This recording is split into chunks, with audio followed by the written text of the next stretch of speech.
In March 2006, 10-year-old Dominic Frell disappeared while walking to catch his school bus in Burlington, Vermont. His mother reported him missing within hours, triggering an extensive search across the city. Volunteers combed nearby neighborhoods, wooded areas, and even the shoreline of Lake Champlain, while police pursued multiple theories, including the possibility of a stranger abduction. Despite the massive effort, Dominic seemed to vanish without leaving a trace. What investigators did not realize at the time was that Dominic had never left the neighborhood. A trusted church organist, Bernard had allegedly intercepted the boy during his walk to the bus stop and lured him into the sealed upper floors of St. Augustine's Episcopal Church, located only a few blocks from Dominic's home. According to later findings, the church's rarely used bell tower and storage rooms had quietly been restored by Theus over time. It was within these hidden spaces that Dominic was reportedly kept out of sight for more than 8 years. Burlington, Vermont woke on the morning of March 9, 2006 under a pale sky that carried the last stubborn weight of a New England winter.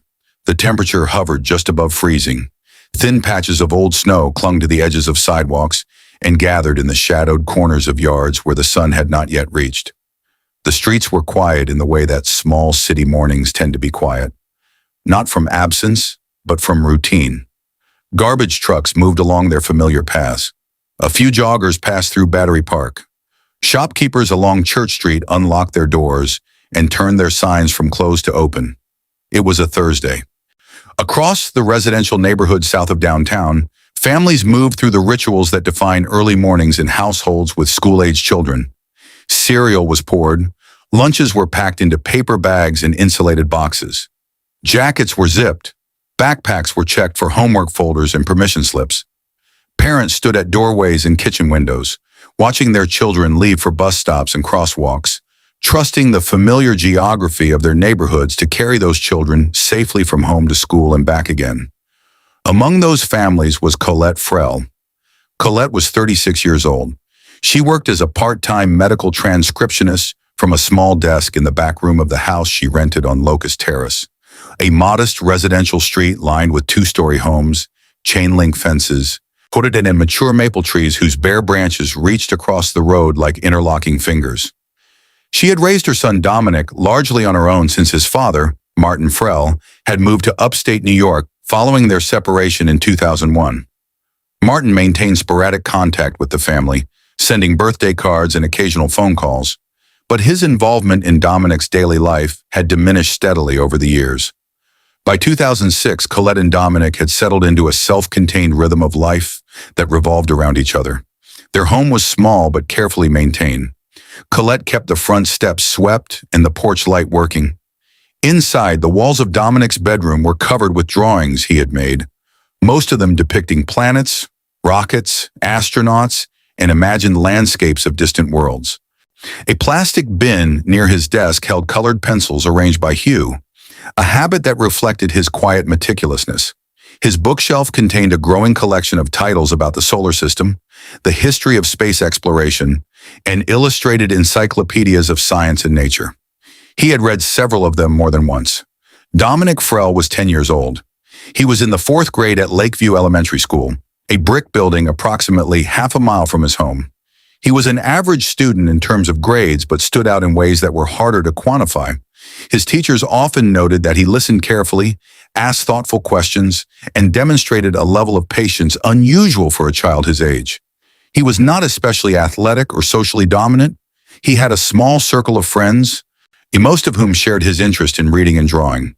He was the kind of boy who was easy to overlook in a crowded classroom, but who in one-on-one conversations revealed a depth of curiosity that adults found striking. He was also, in a way that would later prove significant, a boy who trusted adults implicitly. That trust was not naive. It was the product of a sheltered but stable upbringing. Dominic had never had reason to fear the adults in his life. His mother was attentive and protective. His teachers were kind. The people he encountered at church, at the library, and in the neighborhood had always treated him with warmth. His world, while small, had been consistently safe. On the morning of March 9th, the routine inside the Frell home unfolded as it always did. Colette woke at 6:30 and started the coffee maker. By 7, She had prepared a bowl of oatmeal with brown sugar for Dominic and set it on the kitchen table beside a glass of orange juice. Dominic came downstairs at 7:15, still pulling on a gray sweatshirt over his undershirt. His hair was uncombed. His sneakers were untied. He sat at the table, ate his breakfast in silence, and then returned upstairs to brush his teeth and collect his backpack. Colette checked the weather through the kitchen window and told him to wear his heavier jacket, the blue one with the fleece lining, because the wind was picking up. Dominic pulled the jacket from the hook near the front door and put it on without protest. At approximately 7:40 a.m., Dominic left the house. Colette stood at the front window, as she often did, and watched him walk down the porch steps along the short concrete path to the sidewalk, and then turn left toward the corner of Locust Terrace and Spruce Street. The bus stop was located 1 block away at the intersection of Spruce and Elmwood Avenue. Dominic had been walking that route since the 2nd grade. He knew every crack in the sidewalk, every yard with a barking dog, every house with a motion sensor light that would click on if he passed too close. From her vantage point, Colette saw him reach the end of the block and disappear around the corner. He did not look back. There was no reason to. He was walking a path he had walked hundreds of times before. She turned away from the window and went to her desk to begin her morning's work. She expected Dominic to return home at 3:25 that afternoon, which was when the school bus typically dropped him off. He did not. The bus that served Dominic's route was Bus 14, operated by a driver named Gerald Dawes, a 61-year-old retired postal worker who had been driving school routes in Burlington for nearly a decade. Dawes followed a fixed schedule each morning, picking up students at designated stops along a loop that wound through the southern, residential neighborhoods before arriving at Lakeview Elementary by 8:15. The stop at the corner of Spruce and Elmwood was the 4th on his route. He arrived there at approximately 7:52 a.m. on March 9th. He pulled the bus to the curb, opened the door, and waited. No one boarded. Dawes glanced in his mirror, checked the sidewalk in both directions, and waited an additional 30 seconds before closing the door and continuing along his route. He did not radio the school dispatcher or make a note of the absence. Missing a stop was not uncommon. Children occasionally overslept, stayed home sick, or were driven to school by a parent. Dawes estimated that at least once or twice a week, one of his regular stops went uncollected. There was no protocol requiring him to report it in the moment. At Lakeview Elementary, attendance was taken during the first period, which began at 8:30 a.m. Dominic's homeroom teacher, a woman named Patricia Holden, marked him absent in her roll book. Under the school's attendance policy at the time, parents were expected to notify the school of absences in advance. If no notification was received, the school's automated system would generate a phone call to the family later that morning. That call was placed to Colette Frell's home phone at approximately 9:05 a.m. The recorded message informed her that her son had been marked absent from his first class and asked her to contact the school if the absence was unexpected. Colette did not hear the message immediately. She had been working at her desk with the phone ringer set low. When she noticed the blinking light on the answering machine at approximately 9:20, she played the message and felt the first small tremor of unease. She had watched Dominic leave the house. She had seen him walk toward the bus stop. There had been nothing unusual about his departure, no hesitation, no change in direction, no sign of reluctance or distress. The idea that he had not arrived at school made no immediate sense to her. She called the school directly. The front desk receptionist confirmed that Dominic had not checked in that morning. No teacher had seen him. He had not reported to the nurse's office or the counselor's office. His name had not appeared on any late arrival log. Colette hung up and called Dominic's name through the house, checking each room despite knowing he was not there. She opened the back door and looked into the yard. She walked to the end of the block and stood at the corner where the bus stop was located, looking up and down the street as though she might find him sitting on a bench or playing on someone's lawn. The sidewalk was empty. She returned home and called the school again, this time asking to speak with Patricia Holden directly. Holden confirmed the absence and asked if Dominic might have gone to a friend's house. Colette called the parents of 2 of Dominic's closest friends. Neither family had seen him. By 9:45 a.m., Colette Frell was standing in her kitchen with her hands shaking, dialing 911. The call was received by the Chittenden County Dispatch Center and routed to Burlington Police. Colette reported that her 10-year-old son had left for school that morning and had not arrived. She described what he was wearing: a blue fleece-lined jacket, a gray sweatshirt, dark jeans, white sneakers, and a green backpack with a reflective strip on the back. She gave his height, approximately 4 feet 6 inches, and his weight, roughly 75 pounds. She described his brown hair and his brown eyes. A patrol unit was dispatched to the Frell home at 10:02 a.m. Officers Michael Trent and Laura Pereira arrived at 10:11. Colette met them on the porch. She was visibly distressed but coherent. She walked them through the morning's events in precise detail. By 10:30, EO officers Trent and Pereira had radioed their findings back to the department and requested that the case be escalated. At 11:15, a detective from the Burlington Police Criminal Investigations Division was assigned to the case. By noon, the disappearance of Dominic Frell had been officially classified as a missing persons investigation involving a minor, and the full weight of the department's resources began to mobilize. The detective assigned to lead the investigation was Sandra Kovalik, a 14-year veteran of the Burlington Police Department who had spent the last 7 years working in the Criminal Investigations Division. Kovalik was 43 years old, methodical in her approach to casework, and known among her colleagues for her ability to manage the emotional demands of investigations involving children without allowing those emotions to compromise her judgment. She arrived at the Frell home shortly after noon and spent the first hour conducting a detailed interview with Colette, pressing gently for any detail that might have seemed insignificant at the time. Had Dominic said anything unusual before leaving?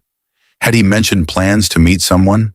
Had there been any recent changes in his behavior? Had Colette noticed any unfamiliar vehicles on the street that morning? Colette answered every question. No, the morning had been completely ordinary.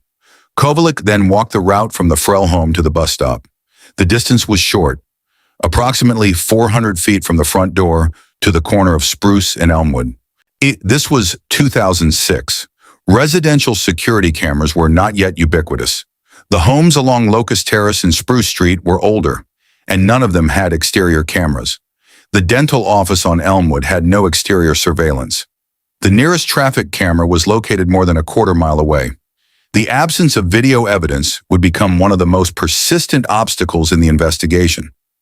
Kovalik ordered a canvass of every home within a 3-block radius. Over the next several hours, officers knocked on more than 100 doors.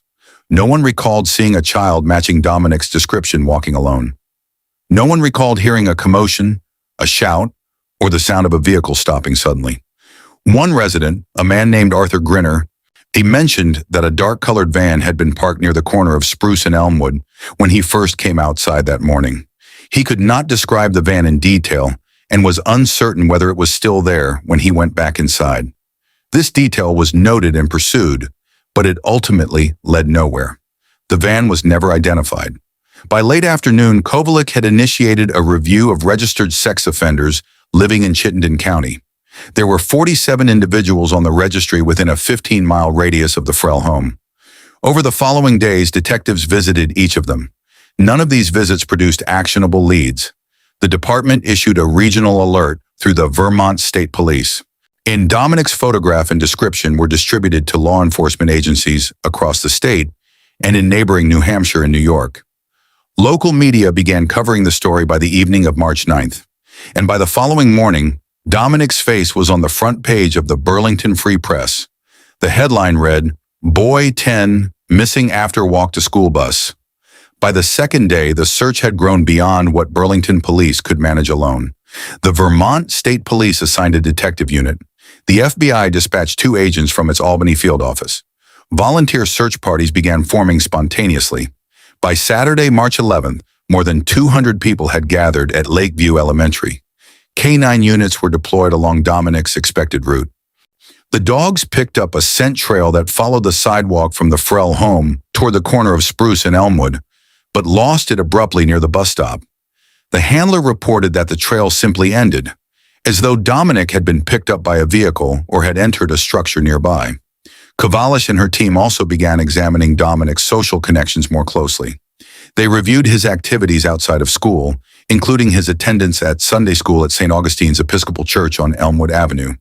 Only a few blocks from the bus stop, The church connection was noted in the case file, but did not receive special emphasis at that stage. Among those interviewed was Bernard-Theus, the church organist. Theus was cooperative. He told the officer that he knew Dominic only in passing as one of several children who attended Sunday school. He said he had not seen the boy on the morning of March 9th and had no information about the disappearance. The officer noted nothing unusual about his demeanor. The interview lasted less than 10 minutes. Theus was not interviewed again. To understand how Dominic Frell could vanish from a residential street in broad daylight and remain hidden for nearly 9 years, it is necessary to understand the man who took him and the conditions that allowed the crime to go undetected. Bernard Emilus Theus was born on September 14, 1947 in Montpelier, Vermont. He was the youngest of 3 children in a family that was by most outward appearances unremarkable. His father, Emilus, worked as a machinist at a tool and die shop. His mother, Lucille, managed the household and occasionally took in sewing work from neighbors. The family attended Catholic services regularly, and Bernard was enrolled in parochial school through the 8th grade. Those who knew the family during Bernard's childhood described them as private, but not reclusive, devout, but not fanatical. Emilus was known as a stern and exacting man who spoke little and expected obedience. Lucille was warmer but deferential to her husband in most matters. Bernard's 2 older siblings, a brother named Claude and a sister named Marie, both left Vermont in their 20s and had limited contact with their younger brother thereafter. Bernard showed an early aptitude for music. He began learning piano at the age of 7, initially from his mother who played modestly, and later from a private instructor arranged through the parish. By the time he entered high school, he had developed considerable skill and had begun playing organ for services at the family's church. His musical ability earned him a scholarship to a small conservatory in Boston, where he studied organ performance and choral composition for 3 years before returning to Vermont without completing a degree. The reasons for his departure from the conservatory were never fully clarified. Bernard returned to Montpelier in 1969 and spent the next several years working sporadically as a church musician, piano tuner, and occasional music teacher. In 1983, he accepted a position as organist at St. Augustine's Episcopal Church in Burlington. The church, a stone and brick structure built in the late 19th century, was one of the older houses of worship in the city. Its congregation was modest in size, typically drawing between 80 and 120 people to Sunday services. The building itself was larger than the congregation needed, with a sanctuary that could seat 300, a basement fellowship hall, a small administrative wing, and a bell tower that rose 60 feet above the nave. Bernard settled into the role with quiet dedication.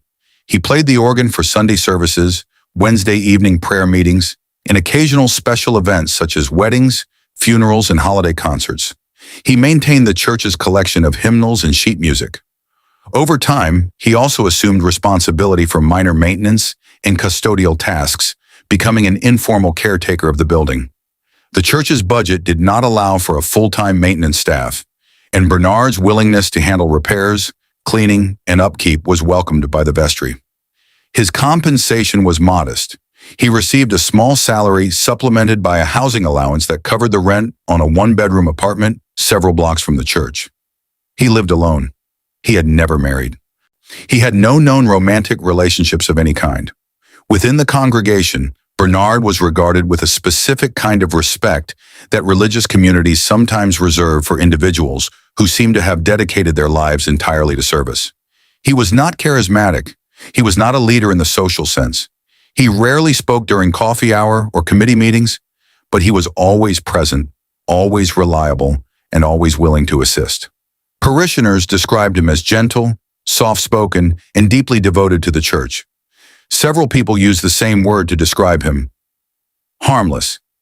In 1999, the vestry approved a request from Bernard to receive a master key to the church building.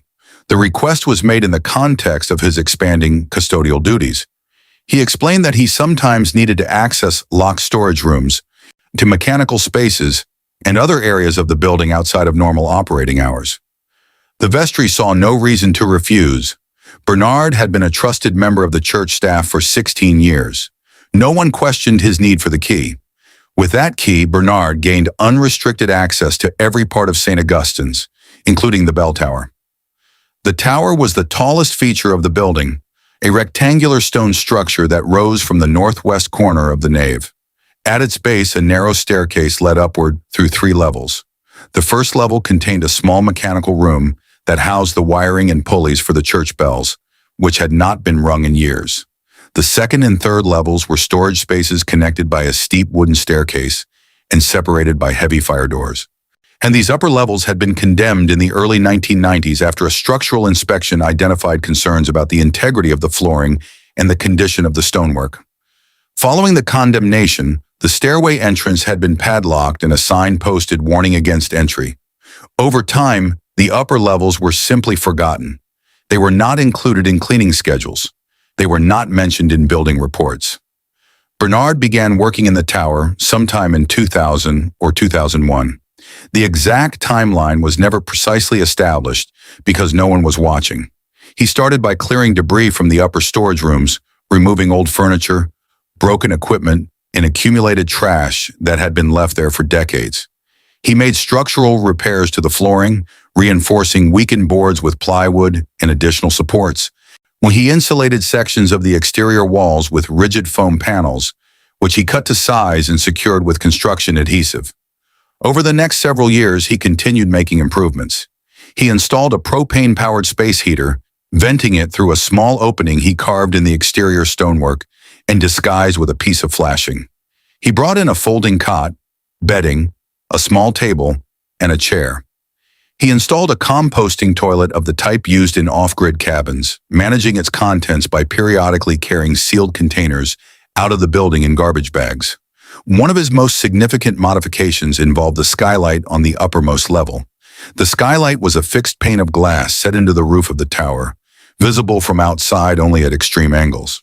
Bernard replaced the original glass with a panel of blackout tinted material that could be opened manually from inside.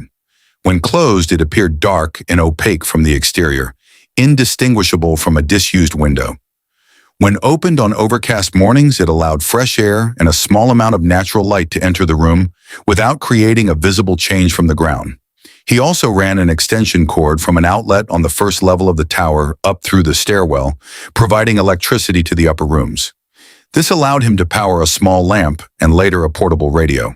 The total usable space in the upper 2 levels of the tower was approximately 900 square feet, divided into 3 connected rooms.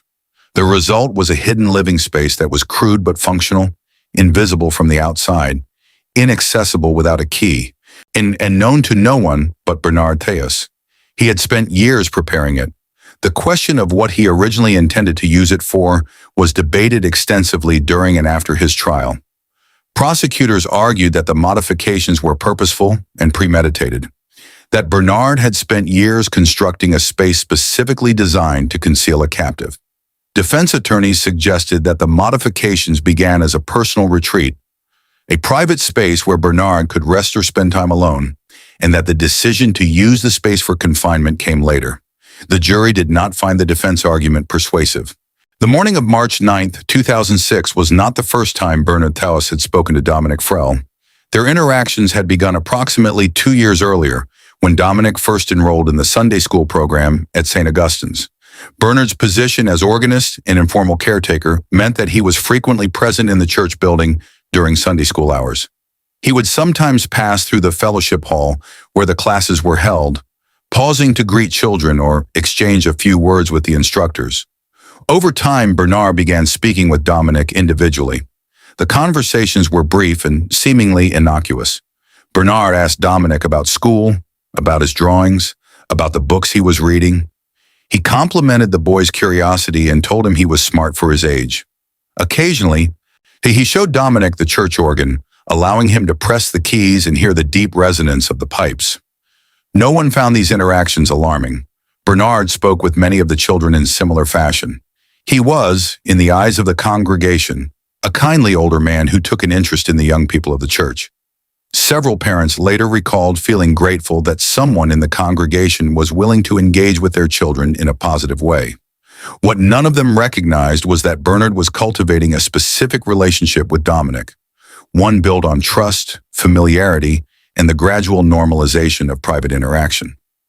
This process, which child psychologists and law enforcement professionals refer to as grooming, was subtle enough that it attracted no attention from any adult who observed it. Bernard also gathered information.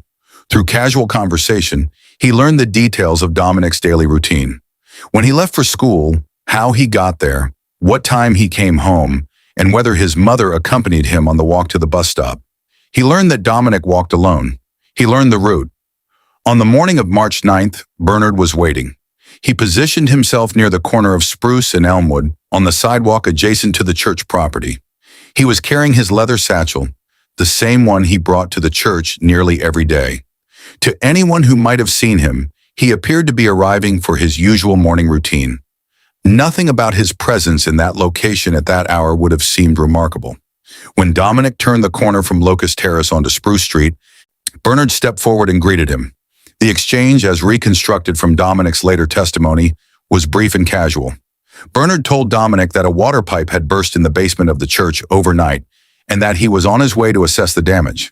He asked Dominic if he would be willing to help carry a few supplies from the storage room. He told him it would only take a few minutes and that he could still catch the bus afterward. Dominic agreed. There was no coercion in that moment, no force, no threat. Bernard had spent 2 years building a foundation of trust with the boy, and in that moment, the trust functioned exactly as it was designed to. Dominic saw a familiar face, an adult he associated with the safety and warmth of the church, making a simple and reasonable request. He had no framework for interpreting the situation as dangerous. He followed Bernard through the side entrance of the church.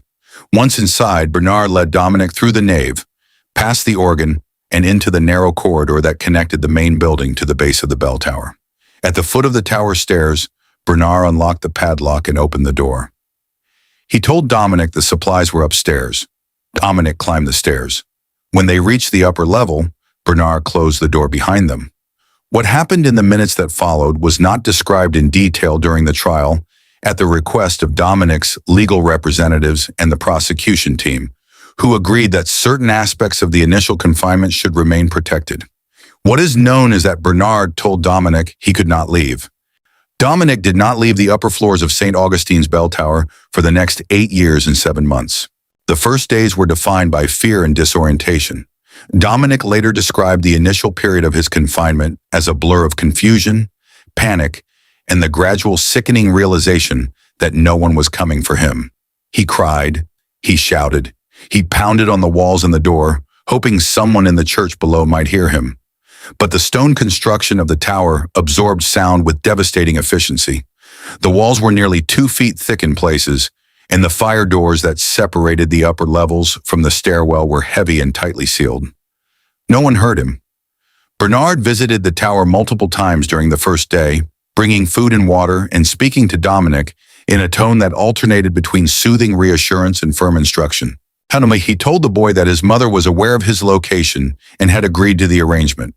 He told him that the outside world was experiencing a crisis and that the tower was the safest place for him to be. He told him that the situation was temporary and that things would return to normal soon. These lies were transparent to an adult mind, but Dominic was 10 years old. He was frightened, alone, and entirely dependent on the only person who could provide him with food, warmth, and information about the outside world. The psychological dynamics of the situation were overwhelmingly in Bernard's favor. Within the first week, Bernard established the basic structure that would govern life in the tower for years to come. He brought food twice a day, sandwiches, fruit, canned goods, crackers, and occasionally a thermos of soup. When he stored a supply of bottled water in one of the rooms, he provided a plastic basin for washing and carried the wastewater out in sealed containers. Bernard also brought books.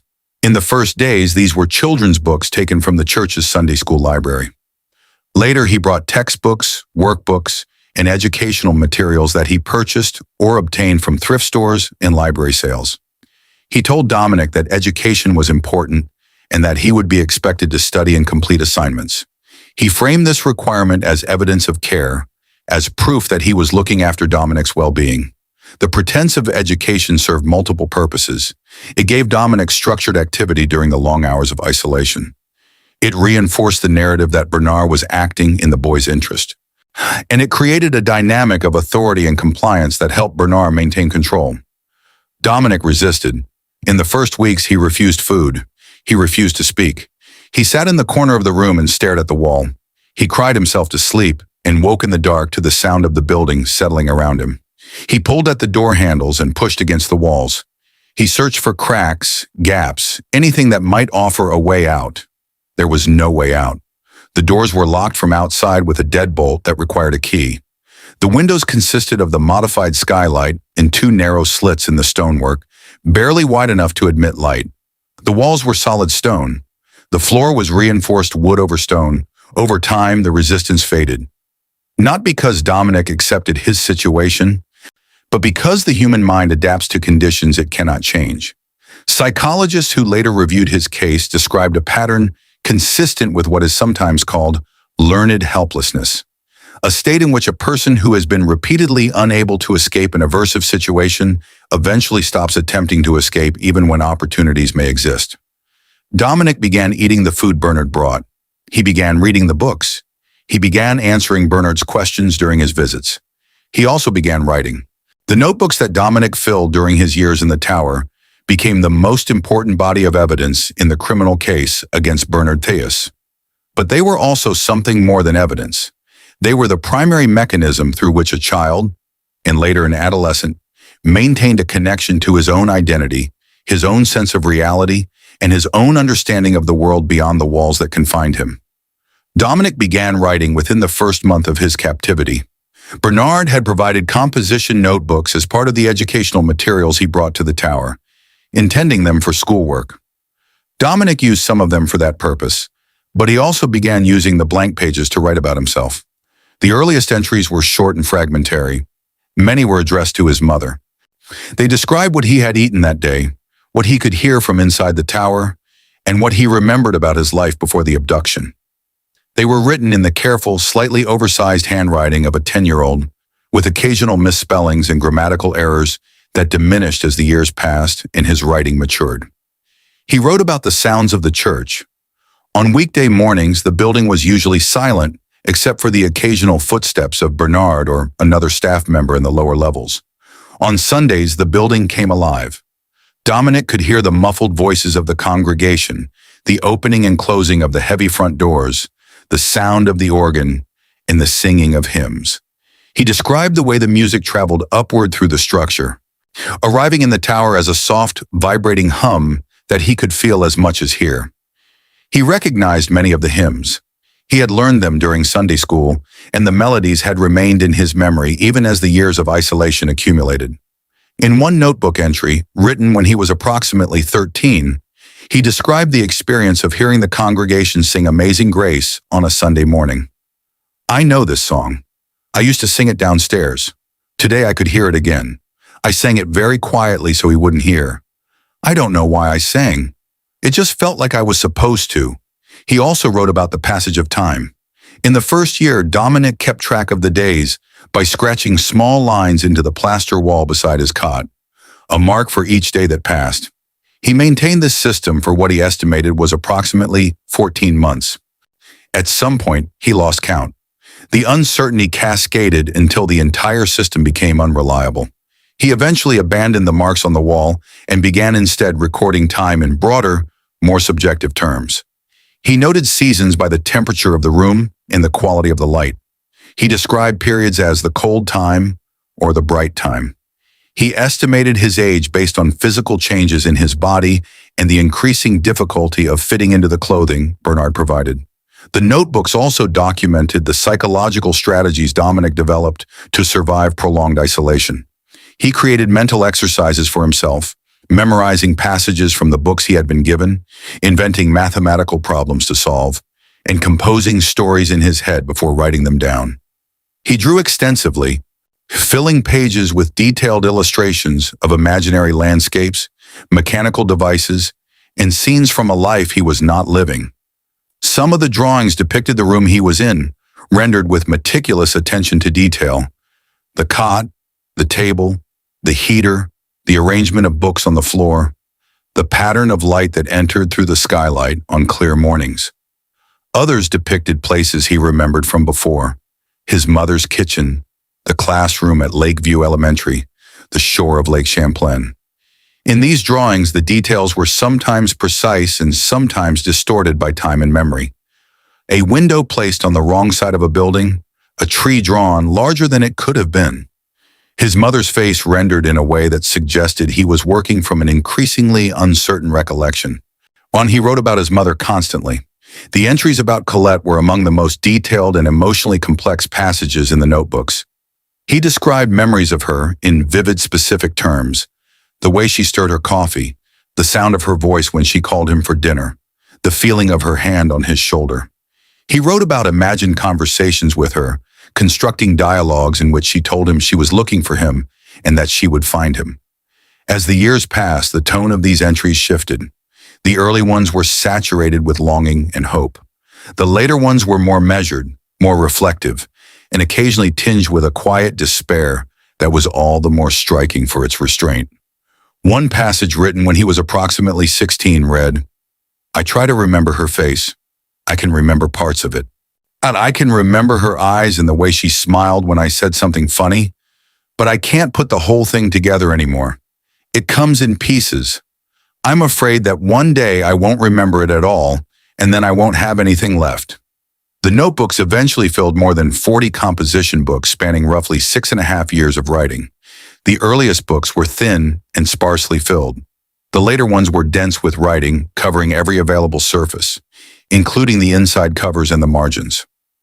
Dominic had learned to conserve paper because Bernard did not always bring new notebooks promptly, and there were periods of weeks or months when he had nothing to write on. When he had no paper, he wrote in his head. He later described this as a form of internal narration, a continuous monologue in which he described his surroundings, his thoughts, and his memories as though dictating to an invisible listener.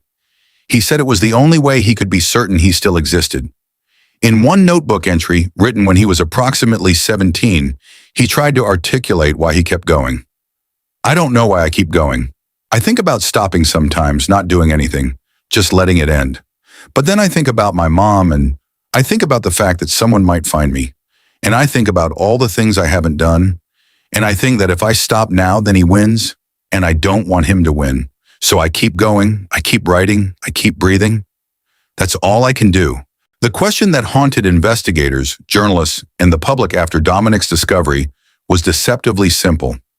How was it possible for a child to be held captive inside a church for nearly 9 years without anyone noticing? The answer lay in a confluence of factors, some structural, some social, and some rooted in the particular psychology of the man who committed the crime. The physical characteristics of the bell tower were the first and most fundamental layer of concealment. The upper levels were, for all practical purposes, invisible. They had been condemned, locked, and forgotten. They were not included in any maintenance schedule or inspection routine. No parishioner, staff member, or visitor had reason to enter them. The condemnation sign on the stairwell door served as a psychological barrier as much as a physical one, communicating that the space was off limits, unsafe, and empty. The thickness of the stone walls provided extraordinary sound insulation. Testing conducted after Dominic's rescue established that a person standing at the base of the tower stairs could not hear a voice speaking at normal volume from the uppermost level. Even shouting was reduced to a faint, indistinct murmur that could easily be mistaken for ambient noise, the creaking of old timbers, the movement of air through the building, or sounds from the street outside. Bernard's modifications further reduced the likelihood of detection. The insulation panels absorbed sound as well as heat. The blackout skylight prevented light from escaping at night. The composting toilet eliminated the need for plumbing connections that might have drawn attention. The extension cord was routed through the wall and concealed beneath a section of baseboard, making it essentially invisible to a casual observer. The social dynamics of the church community provided the second layer of concealment. Bernard Theus occupied a position of unusual and largely unexamined trust. He had been part of the church for more than 2 decades. He had keys to every door. He was expected to be in the building at all hours. His presence was never questioned because it was never unusual. His daily delivery of food to the tower was concealed within his normal routine. He arrived at the church each morning carrying his leather satchel, which parishioners and staff associated with his musical duties. The satchel was large enough to hold several days' worth of food, and its contents were never examined or questioned. And on occasions when someone asked about it, Bernard would mention sheet music, hymnals, or maintenance supplies, and the inquiry would end. He managed waste removal with similar discretion. Sealed containers were carried out of the building in garbage bags and disposed of in public trash, receptacles, or dumpsters in other parts of the city. Bernard also controlled the flow of information about the tower itself. When new clergy arrived at the church, he was often the person who showed them around the building. He described the tower as structurally unsound and off-limits, a characterization that was technically accurate based on the original condemnation. No one had reason to challenge his assessment or to request independent verification. In the final layer of concealment was psychological, both Bernard's own psychology and the collective psychology of the community around him. Bernard-The was not flamboyant. He was not reckless. He was disciplined, patient, and profoundly compartmentalized. He maintained his role as the church organist with the same quiet dedication he had always shown.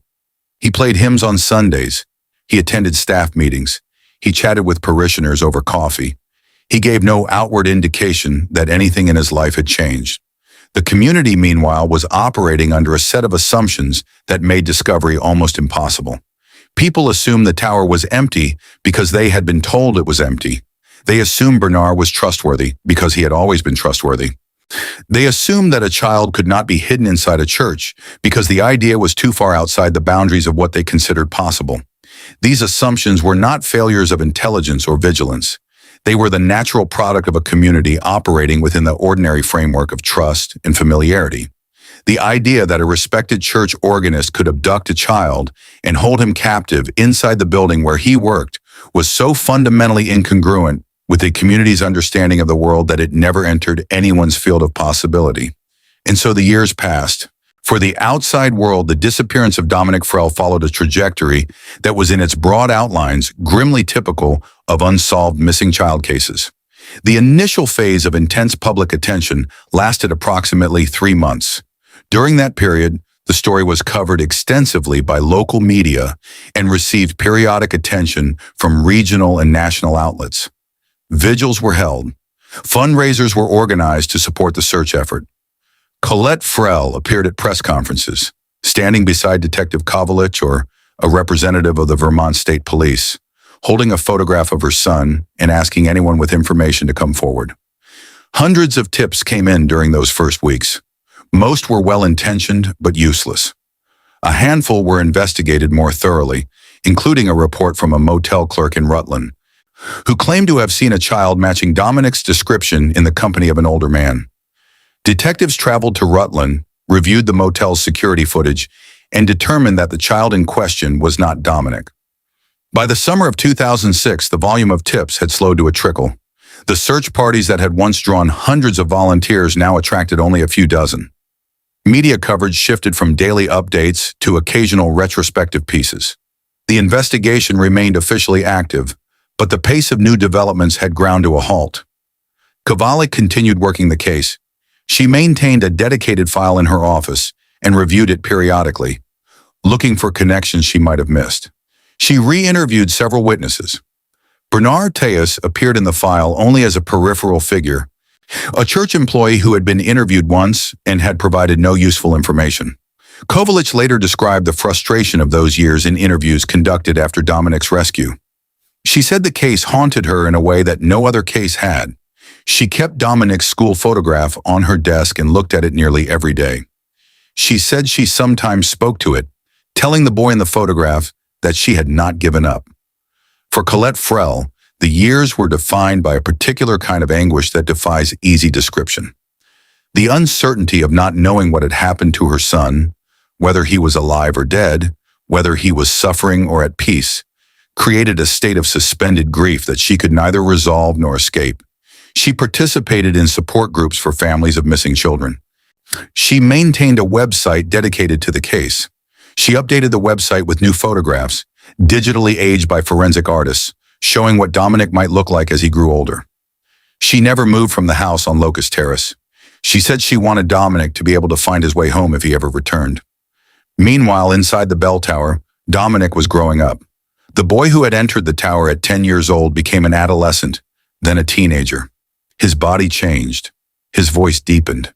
He grew taller, eventually exceeding 6 feet, which made the low-ceilinged rooms of the tower increasingly uncomfortable. He developed chronic back pain from years of sleeping on a cot that was too short for him and from the inability to stand fully upright in portions of the space.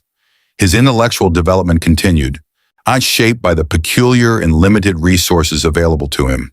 He read everything he was given, regardless of subject matter: novels, textbooks, reference books, and religious texts.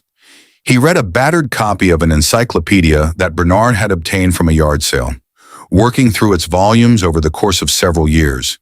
He taught himself algebra from a discarded textbook. He developed a particular fascination with astronomy. On clear nights, when he opened the skylight and could see a narrow rectangle of sky, he tried to identify constellations based on the descriptions in his books. Over time, Dominic came to understand with complete clarity that he was being held against his will by a man who had no intention of releasing him. This understanding, when it fully crystallized, was both devastating and clarifying. And he was a prisoner, and yet he continued to survive. In the spring of 2014, the Episcopal Diocese of Vermont initiated a comprehensive review of church properties across the state.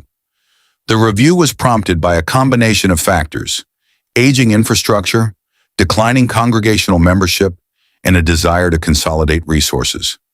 St. Augustine's was identified as a candidate for renovation. The diocese allocated funds for a preliminary assessment and hired an architectural engineering firm based in Montpellier to conduct the evaluation.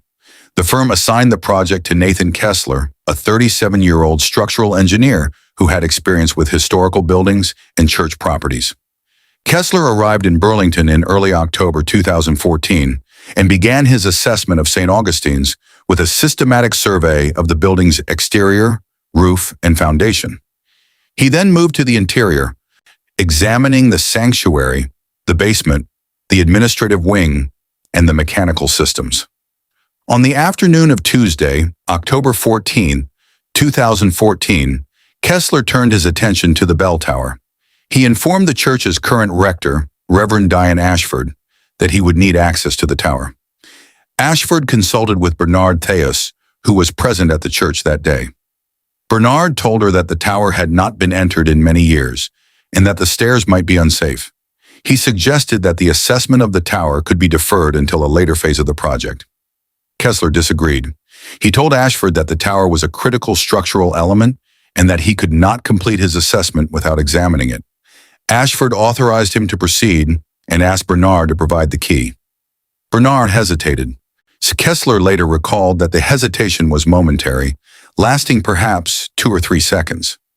At the time, he attributed it to the understandable caution of a long-serving employee who was protective of the building. Bernard produced the key and gave it to Kessler without further objection. It is not clear what Bernard was thinking in that moment. Whether he believed the engineer would confine his inspection to the lower level, whether he hoped the locked doors on the upper levels would discourage further exploration, or whether he recognized that the situation he had maintained for more than 8 years was about to collapse. Kessler unlocked the stairwell door and began his ascent. The lower level of the tower was cluttered with mechanical equipment related to the bells, but was otherwise unremarkable. He continued up the narrow wooden staircase to the second level. When he reached the second level, he immediately noticed that the space did not match his expectations. The condemned storage area should have been dusty, cobwebbed, and filled with debris. Instead, the floor was clean. The walls were partially covered with insulation panels. There was a folding table, a chair, and several stacks of books. He paused. He continued through the space, noting the cot, the bedding, the propane heater, and the composting toilet. He saw the extension cord running along the baseboard. He saw the modified skylight. He saw the marks on the wall. And then he saw the door to the third-level rooms. The locking mechanism was mounted on the inside of the door, which meant it was designed to be locked by someone within the room rather than from outside. He approached the door and knocked. There was a pause that Kessler later estimated lasted between 10 and 15 seconds. Then he heard a voice. The voice was male, calm, and measured. It did not sound panicked or distressed. It carried the careful deliberation of someone who had thought about this moment for so long that the words came automatically. The voice said, "My name is Dominic Frell. I have been here since March 2006. Please call the police. I have documentation." Kessler stood motionless for several seconds. He later described the experience as one of total cognitive dissonance, a moment in which the reality of what he was hearing was so far outside the range of anything he had expected to encounter that his mind temporarily refused to process it. He was an engineer conducting a building assessment. He was not supposed to be hearing the voice of a person who had been missing for 8 years. He asked the voice to repeat what it had said. The voice repeated the statement word for word, with the same calm and deliberate tone. Kessler told the person he was going to call the police. He descended the stairs as quickly as he safely could. His hands, he recalled, were shaking so badly that he was not sure he could dial the phone himself. Ashford made the call at 2:47 p.m. Burlington police dispatched units to the church. The first officers arrived at 2:54 p.m. Officers announced their presence and asked the person inside to unlock the door and come out slowly. The lock turned from inside. The door opened. Standing in the doorway was a young man, tall and thin, with brown hair that fell past his shoulders and a beard that covered the lower half of his face. He was wearing a faded gray t-shirt and sweatpants that were visibly too short for his frame. He was pale in a way that spoke of years without significant sun exposure. His posture was slightly hunched, in accommodation to the low ceiling he had lived under for most of his adolescence. He held a composition notebook in his left hand. He looked at the officers and said again, clearly and without apparent emotion, "My name is Dominic Frell." The officers confirmed his identity later that afternoon through photographs, fingerprints, and dental records.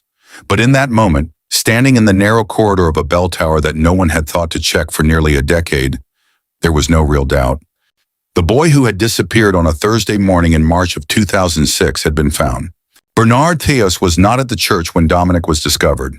He had left the building shortly after giving the tower key to Kessler, departing through the side entrance and walking to his apartment several blocks away.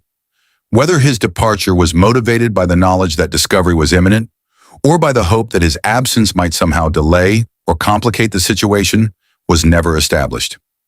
He returned to the church at approximately 4:30 p.m., arriving in the parking lot for the Wednesday evening choir rehearsal that he had been leading for more than 20 years. Police vehicles were parked along Elmwood Avenue. Officers were stationed at the building's entrances. Crime scene tape had been stretched across the side door. Bernard parked his car, exited, and walked toward the church entrance. And he was met by 2 plainclothes detectives who identified themselves and informed him that he was under arrest. According to witnesses in the parking lot, Bernard said nothing. His expression did not change. He did not resist, protest, or ask questions. He placed his hands behind his back when instructed to do so and allowed himself to be handcuffed and led to a waiting patrol car. He was transported to the Burlington police station and booked on charges including kidnapping, unlawful imprisonment, and multiple counts related to the abuse and confinement of a minor. Additional charges were filed in the weeks that followed as the investigation expanded and the full scope of the crime became clearer. During his initial interrogation, Vermont.The exercised his right to remain silent and requested an attorney. And he did not provide a statement at that time or at any point during the subsequent legal proceedings. The public learned what had happened in stages. The initial reports broadcast on the evening of October 14th described only the bare facts. A missing child, gone for 8 years, had been found alive inside a church. The name Vermont.The was not released until the following day, after formal charges had been filed. The reaction in Burlington was immediate and visceral.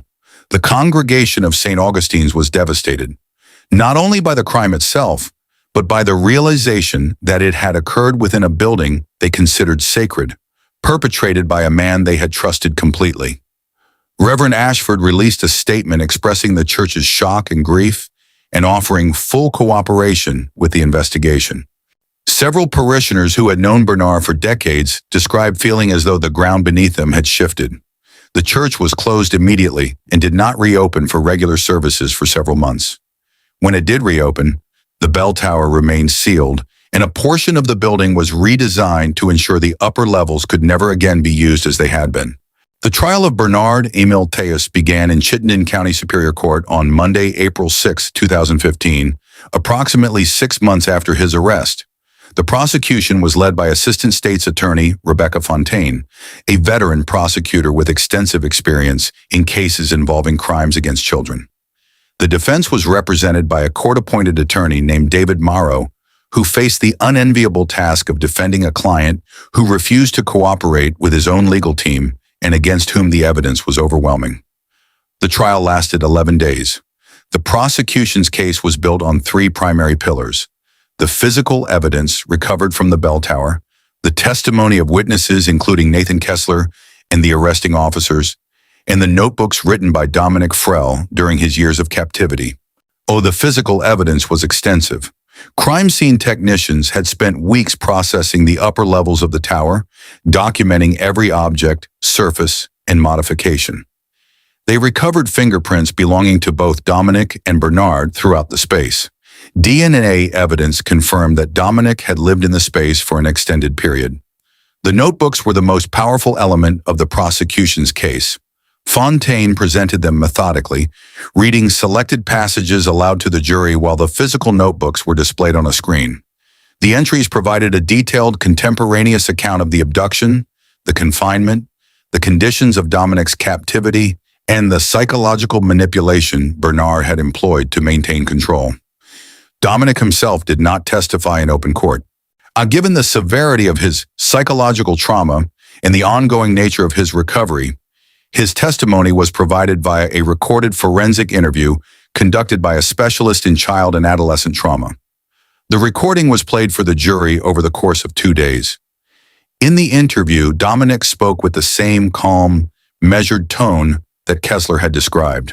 He recounted the events of March 9, 2006 in language that was detailed, precise, and largely devoid of emotional embellishment. The defense mounted a limited case. Morrow did not dispute the basic facts of the confinement.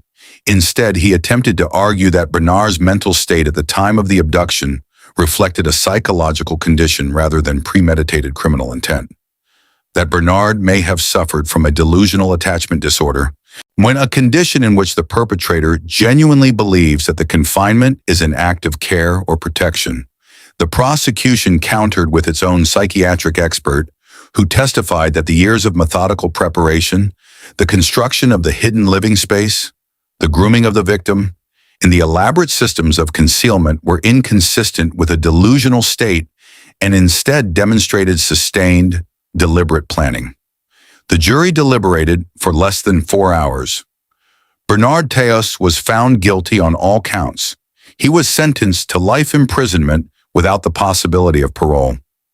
During the sentencing hearing, Colette Frell delivered a victim impact statement that was later described by journalists in the courtroom as one of the most quietly devastating pieces of testimony they had ever witnessed.